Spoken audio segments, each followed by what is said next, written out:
Welcome and thank you for joining our webinar today with co-founder and CTO of InGuardians, Jay Beale, how to attack a Linux system, plus ways to detect and respond swiftly. We had thousands of you guys register today. We're so excited to have you, a large group live, so make sure you submit your questions. We're excited for you guys being here and Jay to be here as well. You're also joined by BeyondTrust Product Manager Paul Harper, who will run us through an overview and demo of PowerBroker for Unix Linux after Jay's presentation, so I encourage you to stick around for that portion. My name is Sarah, your webinar host today. I'd like to remind you to please submit your questions via the GoToMeeting console. Anytime throughout the webinar, we'll cover your questions at the end during our Q&A time. Also, today's session is being recorded, and all registrants and attendees will receive a link to the recording and the slides within 1 business day from now. So at this point, let's hand this on over to Jay, who will jump right in. Jay, welcome aboard, man. We're excited that you're here, and I know you have a lot of content to cover, so please take it away. Excellent. Thank you, Sarah. I am really happy to be here. So my name is Jay Beale. I'm going to show you how you might hack a small network of Linux systems and then teach you how to detect and automatically respond to break the attack. So I've got a few slides and then we're going to head into demo. So here's my bio. The TLDR, or short version of that, is that I'm the CTO and COO at InGuardians, where we've spent the last 14 years both attacking and defending IT for our clients. I guess in today's terms, you'll hear that as red teaming and purple teaming. I've specialized for the last 18 years in Linux security. I've created some really popular tools over the years, spoken at conferences, and written columns and books. So today, this is what we're going to do. This webinar you're going to find is so demo heavy that I've recorded my demos. I spent a little bit of my weekend, my holiday weekend, because that's actually how I like to spend holidays sometimes, going through and recording it so that we can make sure that the demo god Loki won't be tempted to mess with us. So here's what I'm going to show you today. First, we're going to put on our red team hat, and we're going to attack a Linux system. We're going to gain initial access. We're going to escalate privilege, and then we're going to pivot or move laterally to a more valuable system. Okay, then we're going to turn around. That'll be most of what we do today. Then we're going to turn around, we'll put our blue team hat on, and we'll set up an automatic defense. And then finally, we'll talk about some of the other defensive measures you could take. So the other thing I want to say is you can actually do this yourself, and I'd encourage you to take this video, take the video afterwards, and download the vulnerable virtual machine, the first vulnerable virtual machine we use, which is the Mr. Robot VM from VulnHub. There'll be a link at the end of these slides. And also a Kali Linux VM or an ISO, and make your own VM and go and attack this yourself. So we're about to get to it. I'll introduce you shortly by basically saying what am I talking about with this Mr. Robot VM. So there's if you go to VulnHub, you're going to find that there are a whole lot of these build your skills, practice, and see how well you do. Basically, one person capture the flag exercises. And so in these exercises, you have one or more systems you're trying to hack into. There's sometimes puzzles or challenges, and you're trying to get these flags. So we're going to be working with the Mr. Robot one-man CTF and or one-person CTF. And we're only going to get 2 of the flags. We won't get the 3rd flag. So I'm hopefully not ruining it entirely for you, but even if I do, you can go look at tons of other VMs from VulnHub. I've had a lot of fun with these, basically figuring out, okay, well, how do I attack it? But even more importantly for me, how do I defend it? How do I break my attack? So this is all pretty realistic, and let's switch over to demo mode, and then we'll come back to slides. So I'm going to take my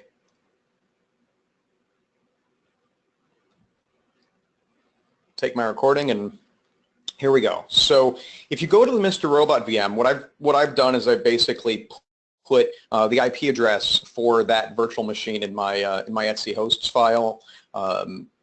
Windows, Mac, and Linux all have a version of this, and that way we can refer the entire time we're working at this the first vulnerable VM as Mr. Robot instead of its IP address, 192.168.17 something. So anyway, if you surf to the page, you get this. Looks like a Linux machine booting. And this is a real tie-in to the Mr. Robot Mr. Robot TV show on HBO. And honestly, there's more to this VM than we're going to play with here. You basically get to this point where, and I've paused obviously, you get to this point where, you surf to the page, it kind of tells you this, and if you type different commands, you'll see more TV show tie-ins. And that's fun. We're looking at this Mr. Robot VM from another virtual machine, and that's my Kali Linux VM, and that's where we're going to be spending most of our time here. And so whenever you're looking at one of these CTFs, you kind of start in much the same way. And the first thing you do is basically say, I wonder if there's a robots.txt file. And a robots.txt file, we're going to look at this, is basically a little file that webmasters will use. They still call them webmasters? Okay, so webmasters will use to say, hey Google, please don't, or other search engines, please don't crawl these files. They are in some way sensitive. Now that I've told you about it, if you've never seen one of those before, it can be really interesting to go to some of your favorite sites and just see what are they putting in the robots.txt file. What do they think is not worth, they're hoping won't get crawled, but they do still have to leave on the web anyway. So what are they kind of hiding in plain sight? And so in this case, what we find is this has two files. One is a dictionary file called fsociety.dic, and the other is the first flag. So we're going to ignore that first flag because we're not playing with CTF, we're giving a webinar. And now I'm speaking of myself in the plural. Okay, that's a little scary, but we'll ignore that for now. So that fsociety.dic file, we're going to find when we look in it, it's got a whole bunch of different words. And whenever we're attacking, as an attacker, whenever we're attacking a site, if we want to guess passwords, we're looking for anything we can find. We're going to scrape the whole freaking website for the organization and find every word, throw it in one big dictionary file. And the reason you do that is that that often people set their passwords to some kind of proper noun, to something that's specific to the organization, and and we'll see that this is what Elliot does later on. So we've got our fsociety.dic file, so let's go and pull it down.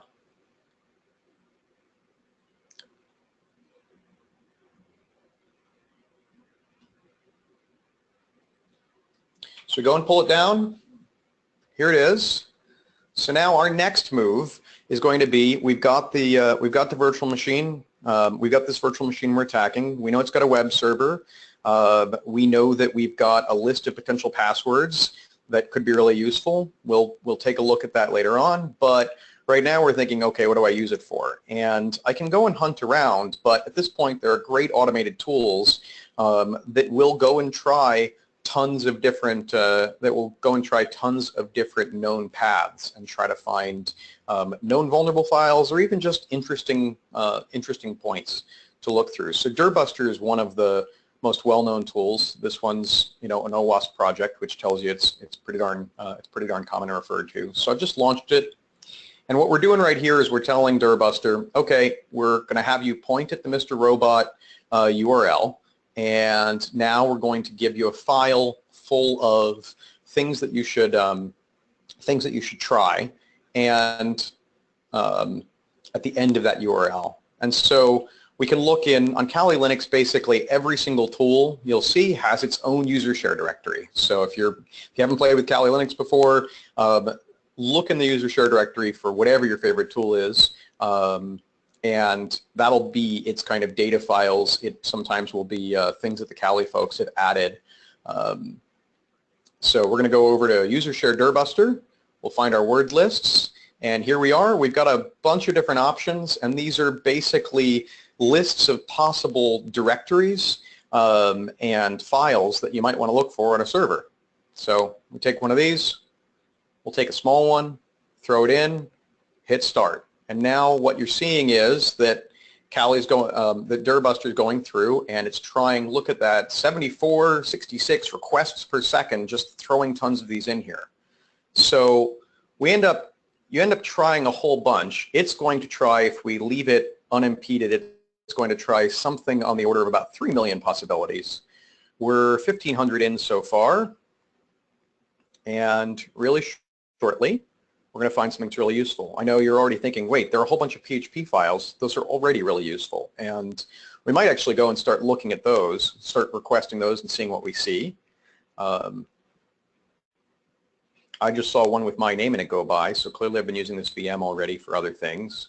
But so the cool one is we just found a WordPress login page. So possibly the front page for this is WordPress, possibly the whole application's WordPress.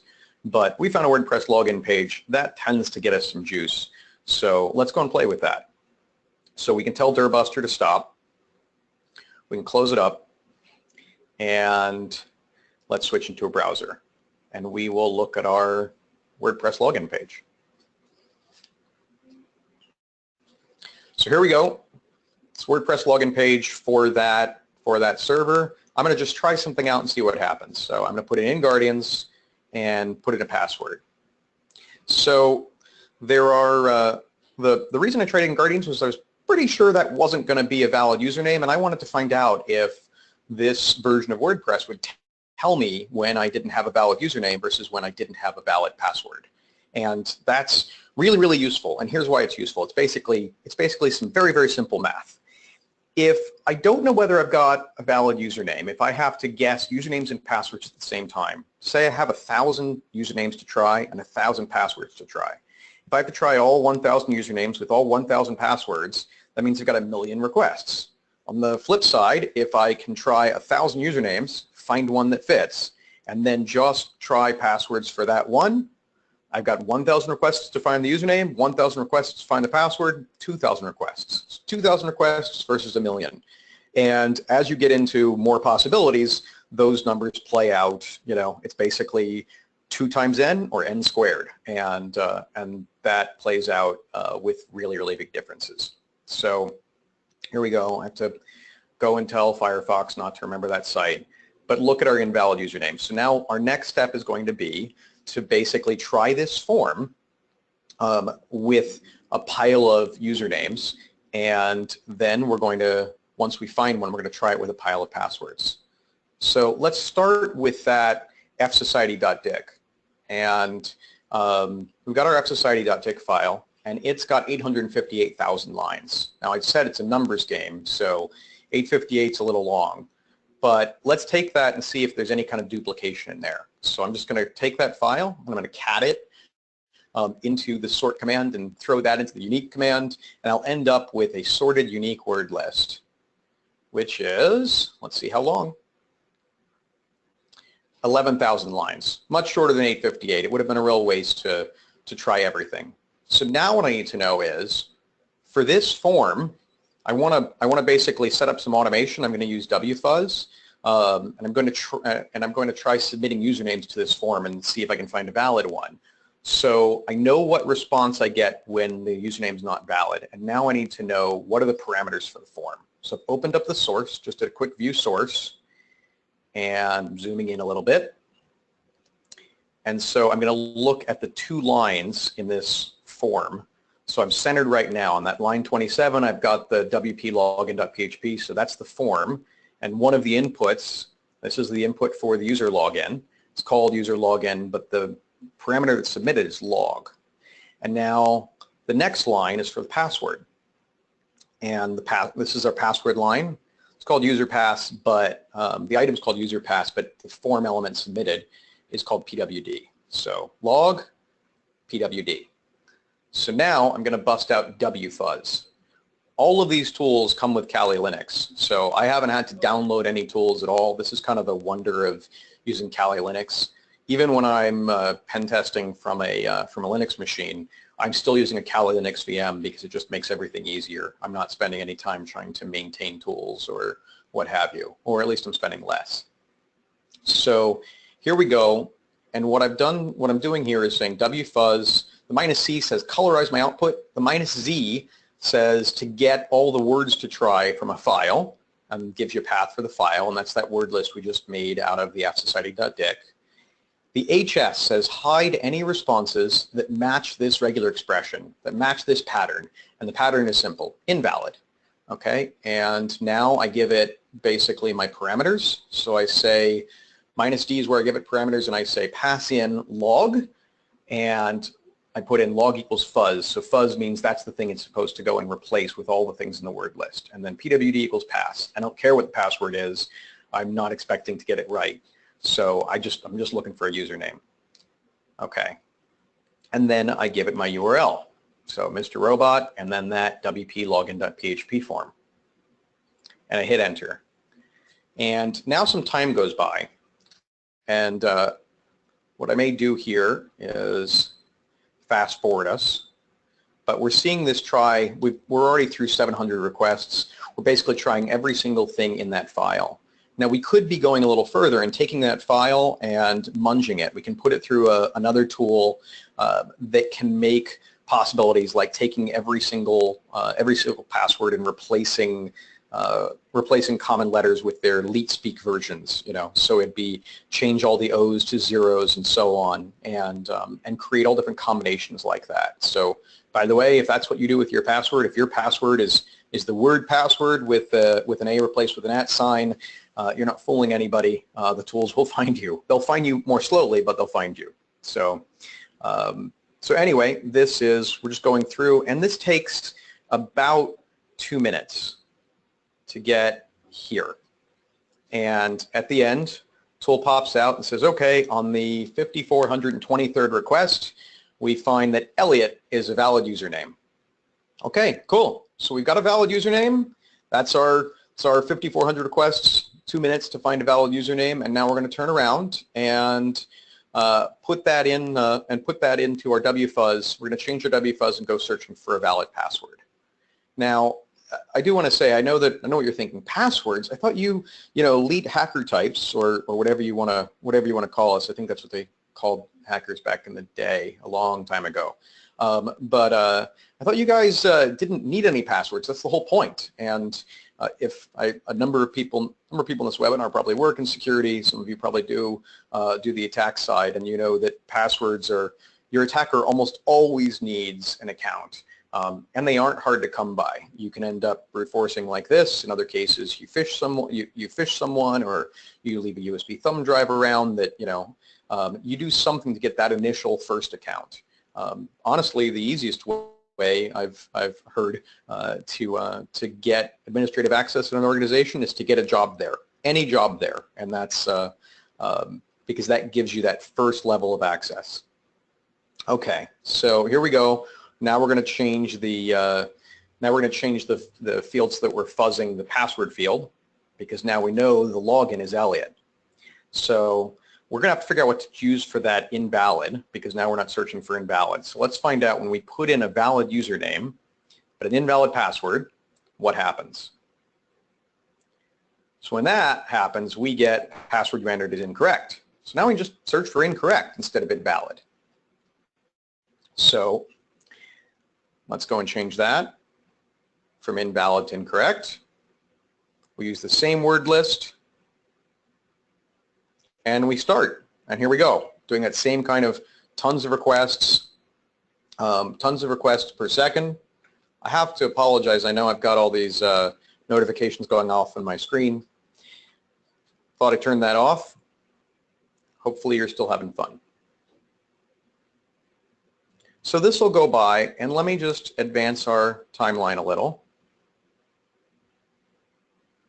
Get a little further.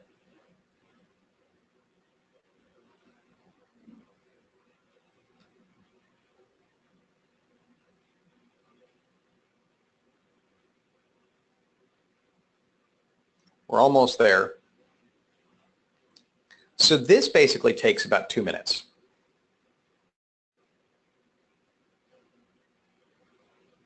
At the end of the day, what we got to was we get a valid username in 2 minutes, and we get a valid password in 2 minutes. So you see that we found Elliot's password. ER280652. If you're a Mr. Robot fan, that is Elliot's employee number. So I hope he picks better passwords in general, but I guess the password's this bad because we're a tie-in and we're all supposed to get a little excited about that. So let's go see what happens when we have Elliot's password.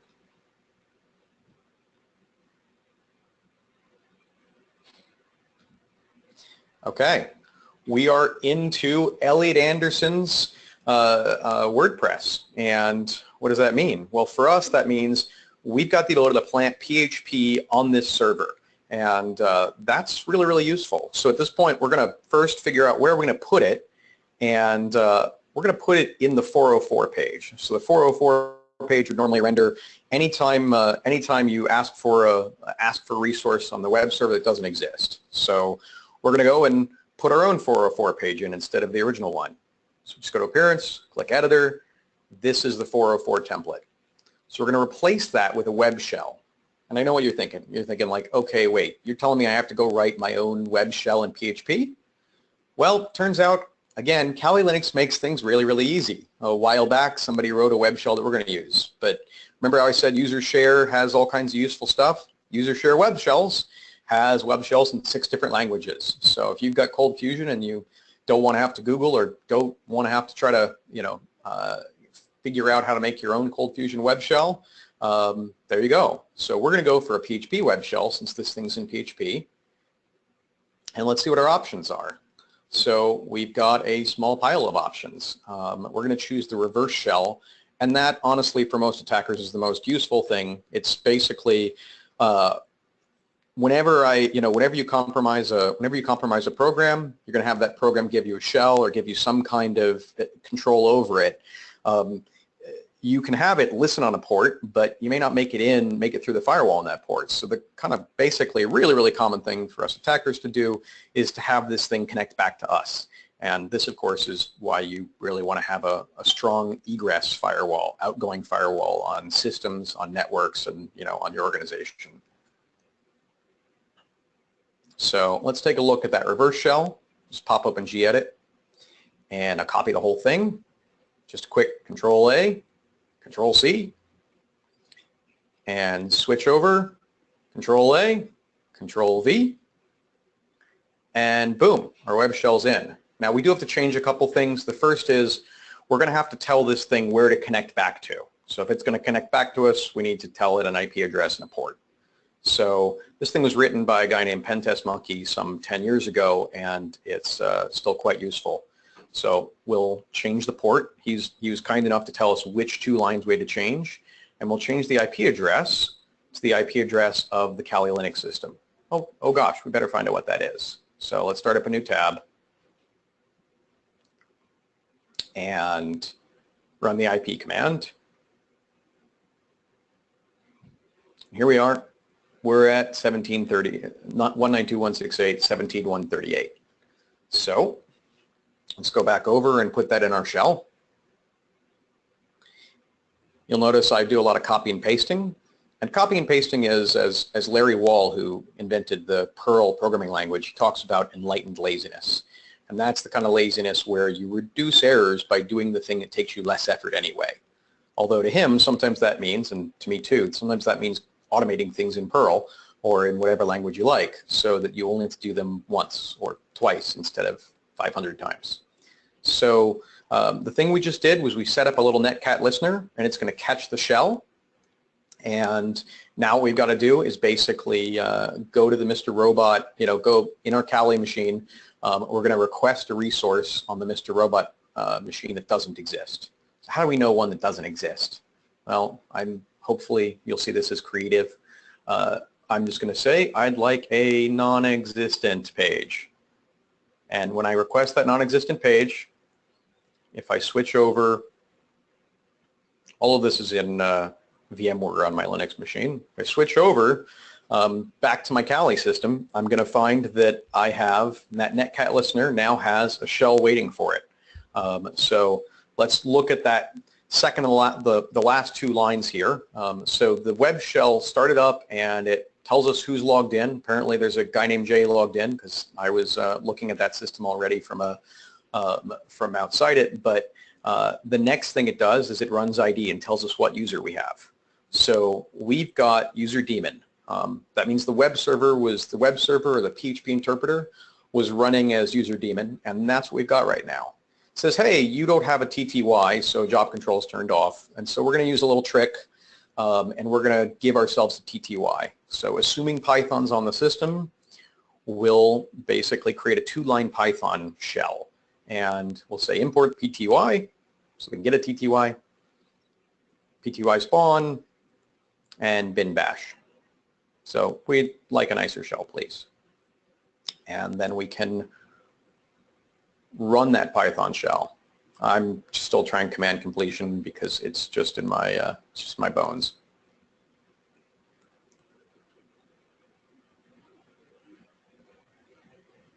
Okay, so now I have a nicer looking shell, nicer looking situation. I'm user daemon. So what am I going to do at this point? So I've got user daemon. I generally want root. And the reason I want root is because on a Linux system, so on other operating systems, there are varying levels of privilege and so on. On Linux, on Unix in general, it's kind of basically that you've got two things. You've either got root or you don't got root. So we don't got root. Grammar mistakes intentional. So we don't have root, and let's go figure out how we're going to find it. Now, I've got a few different mechanisms I can use. The one is sometimes you're lucky enough the system you're on has a vulnerable kernel and has a kernel that's got a vulnerability that you've got something for that'll just make you root. And there have been a few of these. Another one is I could look around the system for programs that run as root that have, or even other, just run as other users if I want to collect users until I find the way to get to root. But I can find programs that run as root and see if any of them are writable by my user, or if the directories they're in are writable, and then I can basically try to replace them. And that can be everything. That can even be like a cron tab file that's writable. If you were to ever go through an InGuardians interview, you'll get asked questions that basically come down to permissions on a Linux system that'll let you escalate privilege. The last one, and one of the most popular ones, is you find a setuid program, a program that runs, that whenever you run it, as any user that can run that program, that has the permissions to run that program, it switches to whatever user owns it, which is almost always root. So we're looking for a setuid root program. And you look for one that's vulnerable. There are a pile of setuid root programs on a Linux system. Ping is one. I don't know why our web server should be able to run ping. We'll come back to that question, but we can go and look and see if there are any unusual ones. And often the unusual ones are the ones that were custom written or that they've done something strange with. So I'm gonna move my video tracker out of the way and note that this is kind of our usual list, but there's one in here that should strike you as strange if you've seen this readout before. So I'll give you a second to see if you spot it. And here it is. So we've got nmap on this system. We got some version of nmap on this system. It's setuid root, and it's runnable by any user on the system, not just by the human users like that Jay we found there, but also by the web server. So, okay, let's try running that program. Let's see what version we've got. So we've got 3.8.1. It's kind of a dated version. The nice thing is this dated version, after some Google searching, you learn that this dated version actually has this interactive mode that isn't in nmap nowadays. And it actually, in the interactive mode, just like a whole lot of other programs you'd never expect to have shell escapes, there's what we'd call a shell escape. There's the ability to say, hey, can you run a program for me? And so we've just said, the exclamation point is its shell escape. Can you run ID? Tell me who I am. And I know you're thinking, you're daemon. That's who you were. But remember, we're setuid root.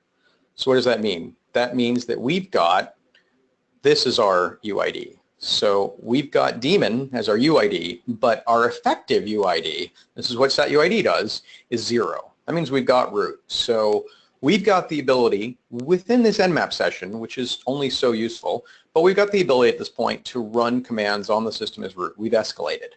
Now, our next step is to find a persistence method. How do we make it so that even if this Nmap program were to go away, we've got a way of still logging into this system and using access. So here's what we're going to do. We're going to go and add a user. So I'm back on my Kali machines command line. We're going to go and add a user, and we're going to make that user have UID 0. So we're going to create another root account. It's going to be called user. What I want to do is, what I might do normally is I might Google and try to figure out like how do I add a password and a shadow entry to the system, and I'll read the man pages for Etsy password and Etsy shadow. But an even easier way is just let me go and look at lines on my own darn system for a user that's here. So this is on the Kali system, and I can paste this, and since I know the password on the Kali system, it'll be the same password if I paste it in. If I paste these two lines in, it'll be the same password on the victim system. So let's go to that victim system, and we're going to copy over the beginning of that Etsy password line. So I've quit Nmap, and I'm going to start it back up real quick. Here's my shell escape command, echo, let's see, and I'm going to change the user ID in the group ID field, and then I'm going to take the rest of the Etsy password line from my Kali system, paste it in here, and I'll give it a shell since my Kali system it didn't have a shell named. I'm going to name it bin. I'm going to put bin bash in there so that I know that I'll have a nice shell in an environment I like. I mean, this system's mine. I own it. I might as well make it a more habitable playground. By the way, I've been doing system hardening for a really long time, and back when I started, the only people who hardened their systems, it seemed, were the attackers. They'd compromise a system, and then they'd harden it so that somebody else wouldn't come in by the same route they came in. Okay, so at this point, we've added a user. We've added a user named user. We know its password. Try to SU to it. Realize, oh, we're still in Nmap. Let's exit Nmap. We're back in that daemon. Switch user over to user. We know its password. Same password I had on the Kali system. And here we are. We are now running with a root shell. So I'd like to clear the screen. I can't clear the screen because my terminal environment isn't set. So I think back to the late 90s. What was the last Unix terminal I ever used or used something that emulated? This is VT100. So now I can clear my screen. Okay, that was a little pedantic, but let's just have some fun. So now I just try to explore the system that I own. And the first thing I do is I switch into root's home directory and I find the third flag. Okay, this is the third flag. You're going to have to still find the second flag on your own. But I'm not interested in flags since I'm giving a webinar here. I'm interested in what other things can I find? And that first, that script there, the backup master server script, that looks interesting. So let's take a look at that. Again, I don't have command completion. I keep thinking I do. I can look over this and it says, hey, this is, we need to configure the intellectual property server to back up centrally. For now, we'll use this for it. So eventually we'll make this automated so the passwords aren't required.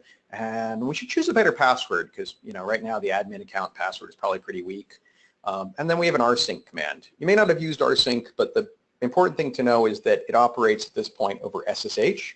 So what we've got now is we know that there's intellectual property that needs to be backed up in /intellectual property on this other machine. And that other machine has an account on it named admin. Remember how it's really easy, password guessing is way easier when you know a valid user account? Well, we know a valid user account, and we also know one that sounds kind of juicy. So let's take that admin, and now we're going to pop up in our Kali system another password guessing tool. I'm not using wfuzz this time because that's just for web servers. We're going to use Hydra. And Hydra's been command line, but there's a nice X-Hydra program that works really, really well for giving demonstrations here. So the first thing we do is we put in the target second system. This is 17.10. And we put in port 22. Let's tell it SSH. You saw asterisk was in there already. Hydra can actually guess passwords for tons of different programs. So we tell it admin, and now we've got to go get a password list. So we're going to go to our Kali system. Remember user share. So one of the earliest ways to figure out the spelling for something when you didn't know the spelling for it was to go and look in user share dict words, or user dict words on the older Unix systems. So words is kind of, I don't know, I'm not going to say it's all the words in the English language, it's just a lot of them, and that makes it that's what some of those spelling programs use on the system to do spell checks. In our case, it's just a great thing to try for the passwords on here, because we know we're looking at a weak password. Oh, I've chosen cracklib here. Yeah, cracklib's half the size of words, so we're choosing that one instead. So starting up Hydra. Hydra's a really powerful tool. We're looking, it's got something like 15 processes, 15 child processes running. This is not going to be a 2-minute attempt. It's working through everything in that cracklib, half the size of words, and it's just trying everything it can. It's trying it as fast as it can. The number of password attempts that are going per second should be pretty impressive, and we'll see that later. And that's how long it took. I didn't fast forward there at all. We've hit the password. Luckily for us, for this webinar, I've chosen a password early in the alphabet. We've got Abner.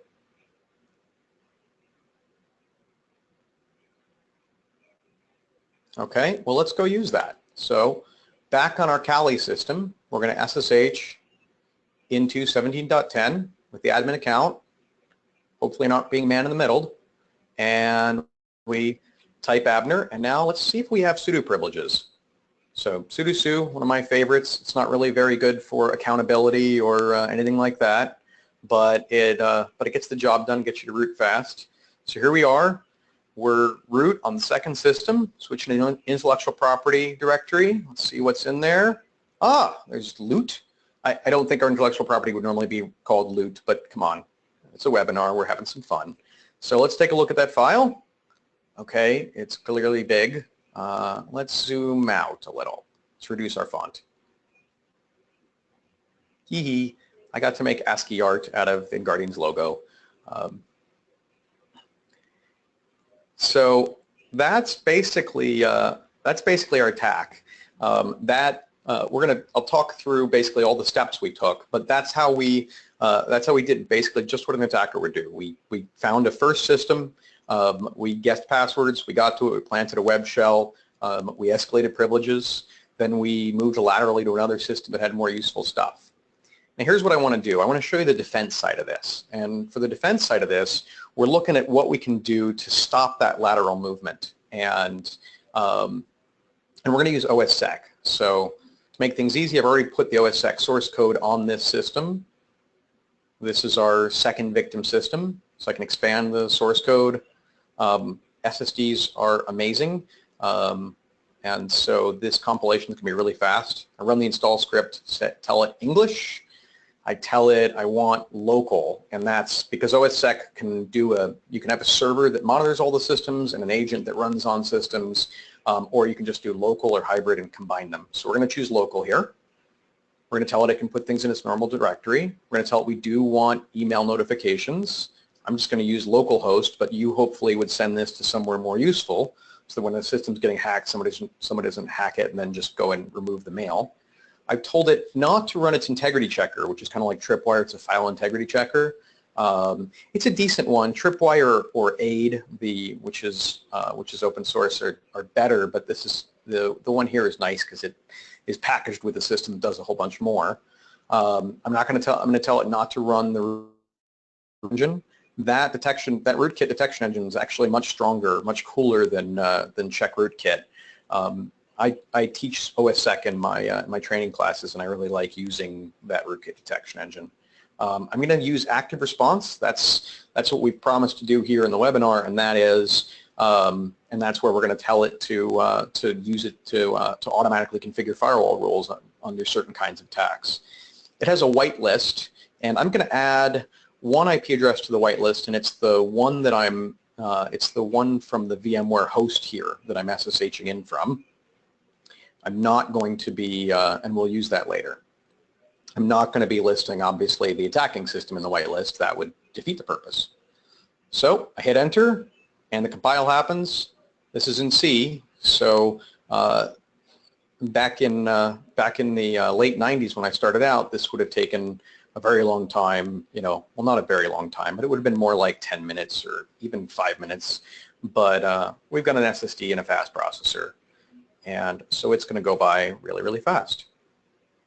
And this is how easy it is to get OSSec going on your system.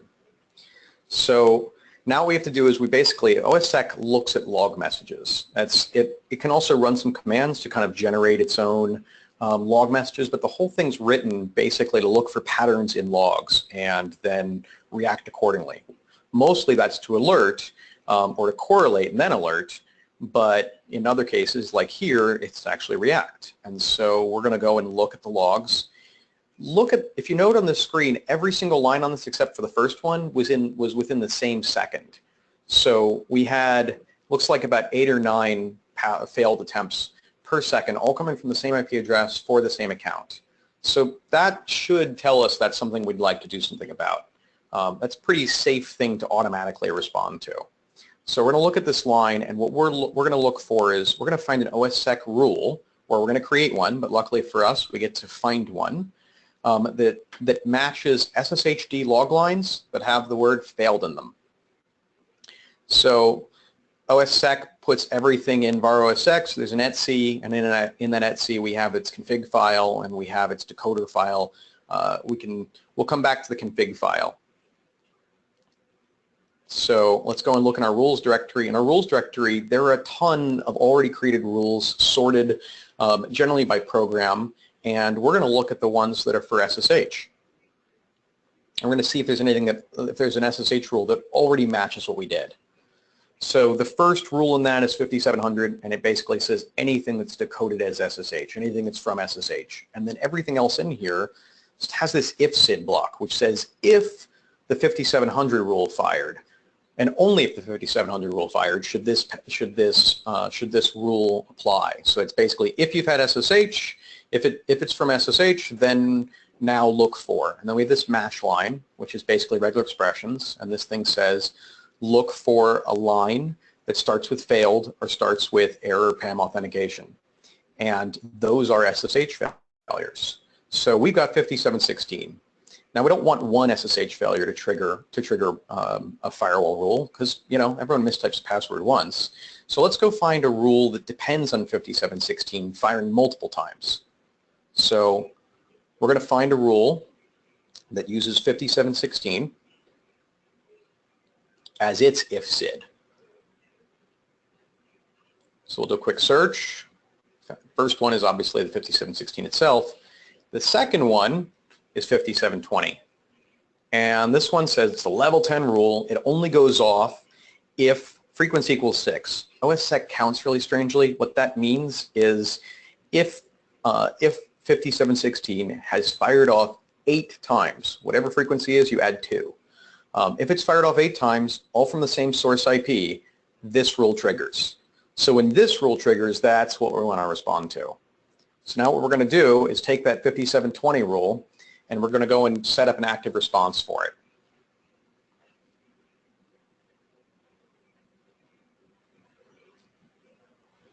So let's go back to etc and open the config file.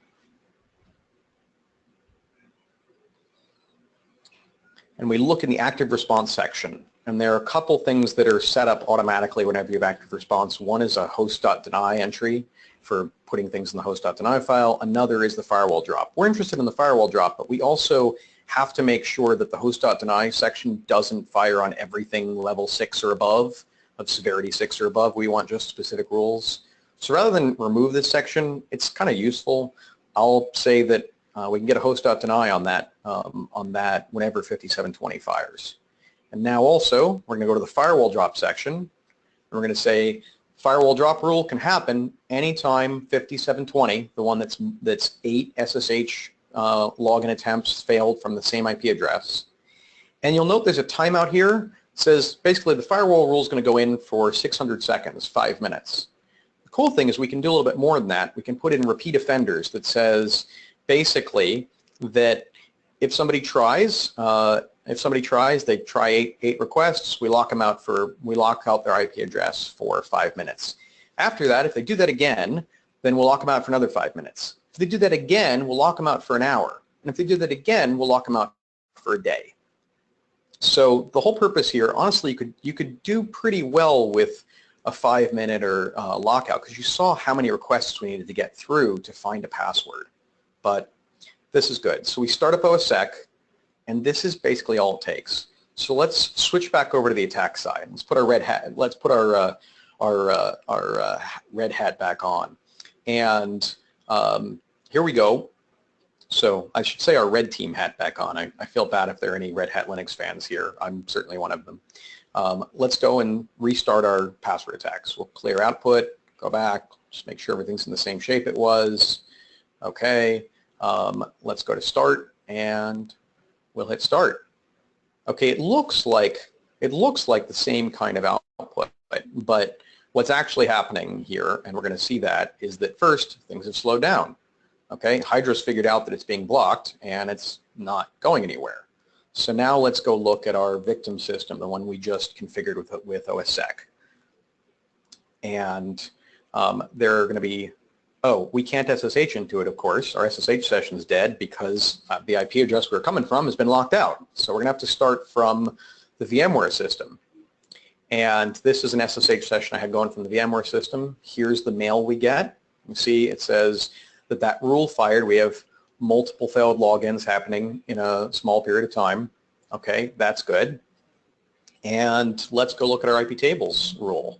So here's an IP tables firewall. There was kind of nothing in there. I recommend having a host-based firewall, but this is what OSSEC does. It goes and basically puts in the drop rules so that our attack system, the Kali system, can't get any packets at all to this victim system.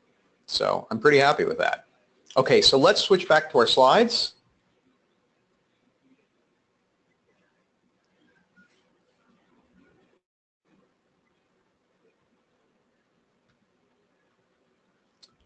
Full screen mode. There we go. Okay, so let me just go over quickly what happened in the attack. So the first thing we did was, when we were attacking, was we investigated the server's robots.txt. We found a dictionary of specific words. We could have alternatively been getting that dictionary and enhancing it with everything we found on the website in terms of every word on the website. We ran Dirbuster, and that helped us find that the site was running WordPress, gave us the login page. We used wfuzz to find a valid username. That was Elliot, and then again to find his password, his employee number. We went and logged into WordPress, and we planted a web shell in place of the 404 page, and then we went and requested set up a netcat listener, and we requested a page from the server that didn't exist. That got us a shell. So then we exploited setuid root executable. That was nmap that let us run commands as root. We created another replacement, another root account. Figured out that there was, found a script and figured out the intellectual property was on a second system. And so we tried to pivot. So we used xhydra to guess passwords on that second system. We SSH'd in, and we found the loot. So that's what happened in the attack. How did the defense work? So in the defense, we installed OSSEC, a free open source tool to detect the attack. And we configured it to alert us and to automatically put a firewall rule in place to block the password guessing attack. So that's how the defense worked. Now there are a bunch of other ways we could have broken that attack, and I just want to kind of mention a few. The first is we could have used OSSEC to do the same thing for our WordPress for that first site, so that somebody couldn't do password guessing on the WordPress site. Heck, we could have used an IP tables rule that said that you couldn't log in to WordPress from anywhere in the world. You could only log in from some IPs or from some ISPs. What else could we do?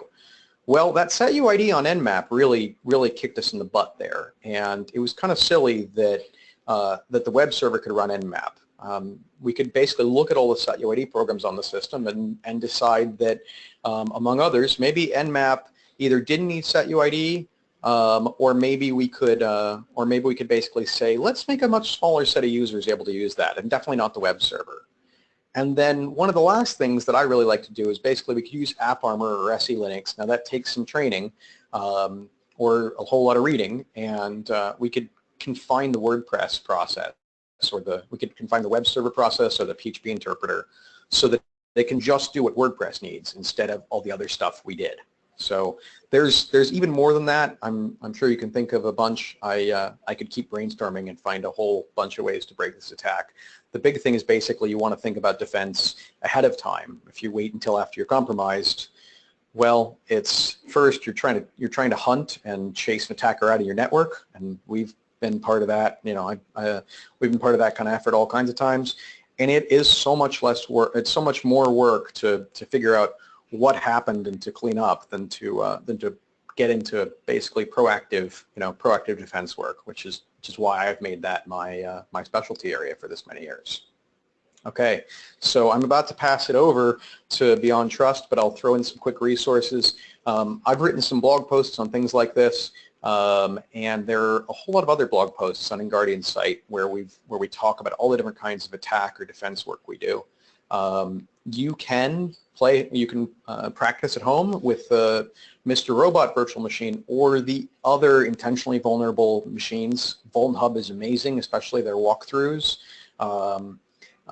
You can get Kali from the Kali URL. You can get OSSEC from the OSSEC URL. And then finally, you can come to one of my Black Hat or DEF CON trainings. I do them every summer. The DEF CON training is, the Black Hat training is a couple days. The DEF CON training is a half a day, and it's free. So it's kind of nice that way. So anyway, I hope you've had a lot of fun here.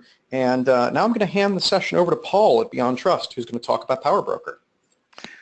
All right, thanks very much, Jay. That was really good. For me, it's really good to see someone that gives a very command line heavy demo as well, because I thought for a minute there I was the only person that did that. So I'm actually going to spare people in the interest of time on any additional demos. I got a few slides to go through.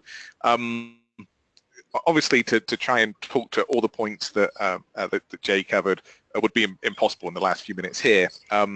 But you know, the last slide Jay was going over was, you know, some of the things you can do to help prevent an attack from taking place. You know, my experience, and again, I've worked in this field for a long time, is you know, effectively, you know, do something rather than nothing, because even though, well, I guess, and a lot of you probably picked up on the fact that you do kind of need the stars to align, right? You need a number of things to happen in succession in order to get that initial log on and then to do the elevation. So if you can just make it difficult, or preferably block someone along the way, that's you know, that's really what you want to do.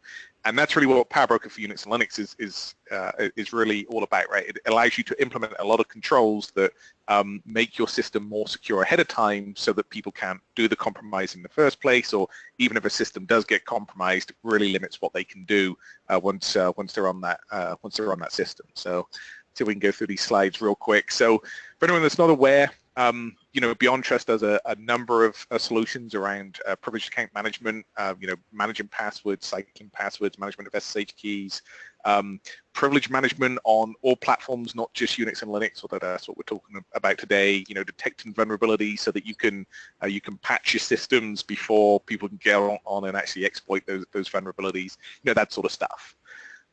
So Power Broker for Unix and Linux, specifically, you know, it's designed to eliminate the sharing of privileged credentials.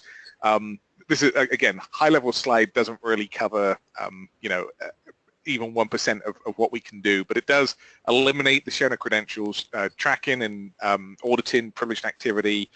It allows you to control things at the system level, not just the commands that people are typing, but actually what gets run on the system. And we also work on, even though the product's called Power Broker for Unix and Linux, it will actually work on any system that actually supports SSH. So really, we can control SSH sessions rather than just those Unix and Linux platforms. So one of the things that's really cool was the architecture of Power Broker for Unix and Linux. First of all, separates all of your policy from where users are actually doing stuff, so from the machines where people are logged on.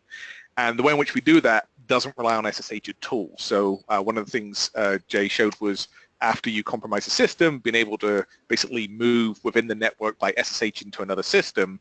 we can actually completely lock that down. We can actually allow only limited commands to be run on certain systems, and we don't rely on SSH to do that. So again, we'll actually make sure that all of that policy is kept away from where people are doing stuff. All of the audit data, tracking what people can do, again, all kept separate, even down to full session recording. So log in everything that the user sees, everything they type, can all be separated from the machines where people are actually logged onto the system.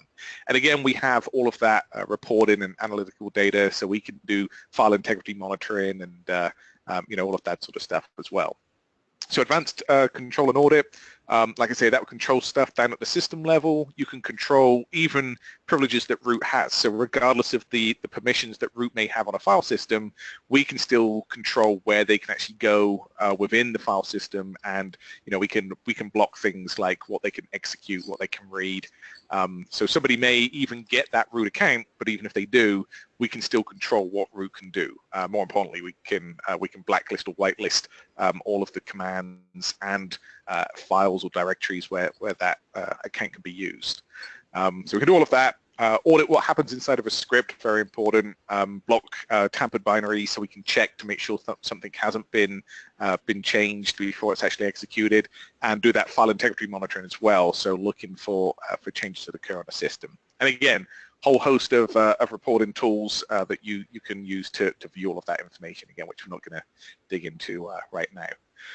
So again, I'm going to skip the demonstration because it would be a lot more command line stuff, which I think would probably push people over the edge today. So we'll actually just drop straight into, I think we've got one final poll. And Thank you so much, Paul. I know you didn't have very much time at the end, but thanks for running through that.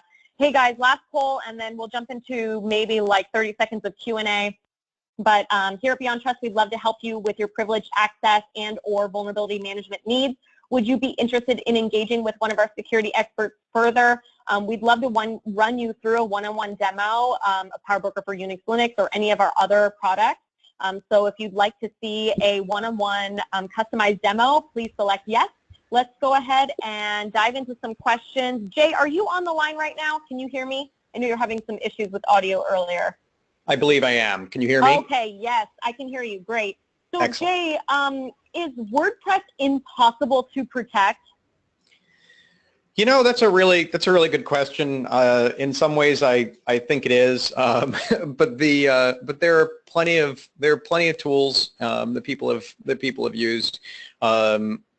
If I'm running WordPress, my preferred way to run it is to treat it as a content management system and use one of the static output tools, so you can kick out, so that you can basically use it on one server and build up your blog or what have you, or your site, and then statically, and then kick out a static version of that. You can put that on another site, and that static version has no active code. So there's no PHP there's no admin console to get to. There's also no PHP to deal with vulnerabilities in PHP or plugins. The other side I'd say is, if you're dealing with WordPress, the biggest thing is you minimize. You minimize the access it has if it gets compromised, like we've been talking about here. You also pull out plugins you're not using, and try to avoid using any plugins that haven't seen a good security audit. Time for one more question. So are there tools to audit a system looking for the things that OSEC can protect from, or is it a manual process to find those things? That's a good question. The first thing I'll say is, on the OSX side, there are a heck of a lot of things that are built in already, and you can just start trying to use it. And in terms of the active response, the main thing we did here was take something and give it active response. And that's, honestly, there aren't tools that automatically find things to promote that way. That said, there are certainly a good number of tools out there that audit systems, and they're worth looking at. Most of the good ones at this point are commercial. Okay, guys, it's time to wrap it up here. A reminder that you will receive an email with a link to the recording and the slides shown here today within 2 business days from now, and it will come from communications@beyondtrust.com. So make sure that email is whitelisted so you receive the the follow-up without interruption. And a big thanks again to Jay and Paul. Fantastic job today, guys. What a presentation, and you really know how to draw a crowd, Jay, so thanks for that. And a huge thank you to all of you who attended live. We appreciate you all and love your enthusiasm. Have a wonderful rest of your day and your week, and we will see you at our next webinar. Take care, everybody, and goodbye. Bye-bye. Thank you.